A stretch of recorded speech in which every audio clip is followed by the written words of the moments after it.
Bonjour et bienvenue dans le journal de l'emploi. Vous allez découvrir ou redécouvrir les écoles de production, des écoles qui forment des jeunes à des métiers qui recrutent.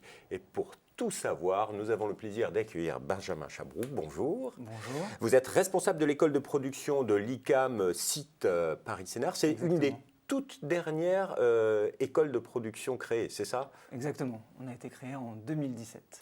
Alors, est-ce que vous pouvez nous dire en 2 mots, c'est quoi le principe des écoles de production?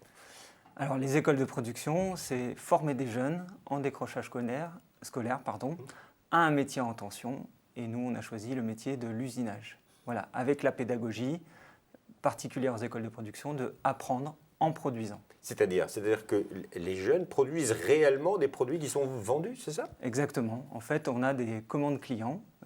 Des clients nous passent commande, on réalise leurs commandes et on leur envoie. Cela collabore on réalise un chiffre d'affaires qui collabore à l'équation économique. Ah oui, c'est pas du tout le système scolaire habituel, c'est pas du tout de l'apprentissage, c'est vraiment du concret.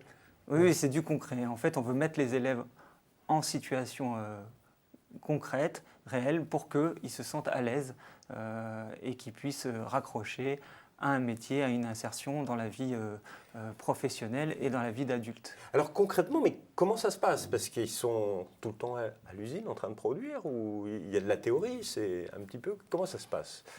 Alors, en effet, on va chercher des jeunes pour qui l'école c'est compliqué. Le lycée professionnel, ça va être trop théorique. L'apprentissage, ils ne sont pas encore mûrs pour la relation avec le patron. Donc on leur propose quelque chose de très concret. Ils sont 2/3 du temps à l'atelier. Ils produisent donc des commandes clients. Ils sont accompagnés par des maîtres professionnels, des encadrants techniques à l'atelier qui leur enseignent le métier de A à Z. Et ces maîtres professionnels, ils sont vraiment issus de l'entreprise. Ils ont 10, 20, 30 ans de carrière dans l'entreprise. Ce ne sont pas des pédagogues au départ, mais on les amène à devenir pédagogues. Et donc, ils apprennent le métier. Et puis, il y a 1/3 pour les matières générales qui sont, et ça c'est une particularité aussi, enseignées par des bénévoles. Voilà. Ah, des bénévoles. Mais alors, c'est une école qui a quel statut? Alors, nos élèves ont un statut scolaire et notre école est une école privée, hors contrat, qui du coup a ses spécificités d'organisation. Alors, des spécificités d'organisation, mais très originales et a priori plutôt efficaces. Alors, c'est sur quel métier? Il y a dans l'industrie, il y a le métier de l'industrie, il y a le métier de l'automobile, il y a la construction, il y a d'autres secteurs qui sont concernés? Alors, il y a aussi la restauration. En fait, ce sont des métiers en tension. Ça, c'est une composante importante. Pourquoi un métier en tension? En tension, ça veut dire qu'il y a une pénurie de ces emplois dans le monde de l'entreprise. D'une part, pour permettre à nos jeunes de s'insérer facilement. On ne les envoie pas sur une voie de garage. Et puis, pour les entreprises, de recruter des jeunes, des compétences dont elles ont besoin. Et nous, à l'ICAM, on doit se conformer aussi à une identité qui est la nôtre. On ne va pas faire de la restauration, puisque l'ICAM, c'est de tradition arts et métiers. Et donc, du coup, on choisit... C'est des écoles d'ingénieurs aussi. Voilà. Donc, on choisit des métiers industriels. Justement, vous à l'ICAM, c'est quel métier que vous préparez concrètement et quel diplôme? Alors, le métier, c'est l'usinage. On va former des opérateurs régleurs sur machines à commande numérique. Et le diplôme, c'est le CAP, conducteur d'installation de production. Alors, l'école est toute jeune, elle a été créée en 2017. Exactement. Est-ce qu'il y a déjà des jeunes qui sont allés sur le marché du travail? Alors, la formation est en 2 ans. Donc, actuellement, il y a des jeunes qui passent leur épreuve pratique aujourd'hui même. Et donc, du coup, ce sera notre première promotion. Par contre, j'ai envie de vous dire qu'on a déjà des résultats entre guillemets, puisque vous voyez, il y a un jeune auquel je pense qui était en échec dans la voie de l'apprentissage, qui est venu vers nous. On a travaillé pendant ces 2 ans avec lui sur les savoir-être. Et puis, au mois de janvier, il allait faire un stage dans une entreprise locale qui s'appelle le Piston Français. Et on lui a promis un emploi pour le mois de juillet. Donc ça c'est une réussite très concrète. Les prémices, on va dire. Les écoles de production, ça marche. Alors, c'est des jeunes en décrochage, mais comment ils arrivent concrètement à l'ICAM. Comment ça se passe? On vous les envoie, vous allez les chercher, c'est les parents, c'est les jeunes tout seuls qui viennent à vous? Pour plusieurs points, on a un ancrage qui est vraiment local. Donc sur le recrutement, on va travailler avec des partenaires du domaine de l'insertion. Donc ça peut être des partenaires éducation nationale, centres d'information, d'orientation, mission locale, etc. Ça peut être les collèges et les lycées en direct. On est en partenariat aussi avec la prévention judiciaire de la jeunesse. Et puis on accueille aussi des migrants, des mineurs non accompagnés.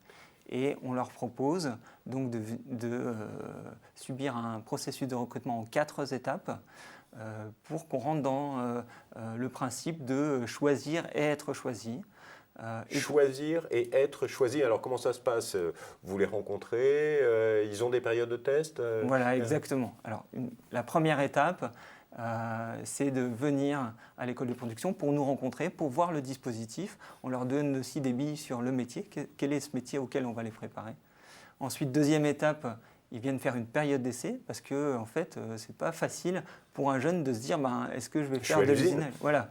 Est-ce que je vais faire de l'usinage? Qu'est-ce que c'est l'usine? Qu'est-ce que c'est ce métier-là? Qu'est-ce que c'est le dispositif? Comment on est accompagné, etc. Donc ils viennent se rendre compte pendant une période d'essai. Ensuite, on fait un entretien de motivation, toujours pour apprendre à se connaître mutuellement, pour que nous, on les connaisse et qu'eux, ils nous connaissent. Et puis enfin, on fait un jury d'admission, on choisit, on admet ou pas. Et en fait, ce qui est important de dire aussi, c'est qu'un seul critère, la motivation. On ne va pas sélectionner sur des critères académiques. Alors, s'il y a des jeunes qui nous écoutent ou des parents, c'est à quel moment qu'on peut se rapprocher d'une école de production pour que le jeune puisse peut-être rentrer dans votre école? Alors, en fait, les processus de recrutement, voilà, c'est fin d'année scolaire. Donc, nous, on recrute au mois de juin et fin août, début septembre. D'accord. 2 sessions de recrutement en juin, fin juin et en fin août. Alors, l'émission se termine très rapidement. Qu'est-ce qu'il faut faire pour développer encore plus ces écoles de production? Parce que je me posais la question, vos clients pour qui vous fabriquez, ils sont contents de ce que fabriquent les jeunes? Oui, en fait, ils sont accompagnés par les maîtres professionnels qui garantissent aussi la qualité. On s'inscrit dans le domaine marchand avec les objectifs de délai, de coût, etc. Et si on ne satisfait pas un client, le client il ne va pas revenir chez nous, quoi. Voilà. Et pour que les écoles de production fonctionnent bien, d'une part, on a vraiment besoin de ces partenariats avec les entreprises, qu'elles nous donnent des commandes à réaliser, mais aussi des places de stage, des propositions d'embauche, etc. Donc voilà, de développer les partenariats, c'est vraiment important. Et d'autre part, on a besoin aussi des institutions publiques et de leur soutien au travers de subventions pérennes pour qu'on puisse continuer à exister, quoi. Oui, parce que c'est une très belle initiative. Alors, si on veut en savoir plus sur l'ICAM, il faut aller sur le site internet www.icam.fr. Et puis, si vous voulez en savoir plus sur les écoles de production, il y en a combien en tout déjà? C'est 25 écoles de production, 5 projets pour l'année prochaine et un objectif de 100 écoles de production d'ici 10 ans. Et pour ça, il faut aller sur le site www.écoledeproduction.com. Merci infiniment, M. Chameau. Merci à vous. Et quant à nous, on se retrouve bientôt pour un nouveau journal. Au revoir.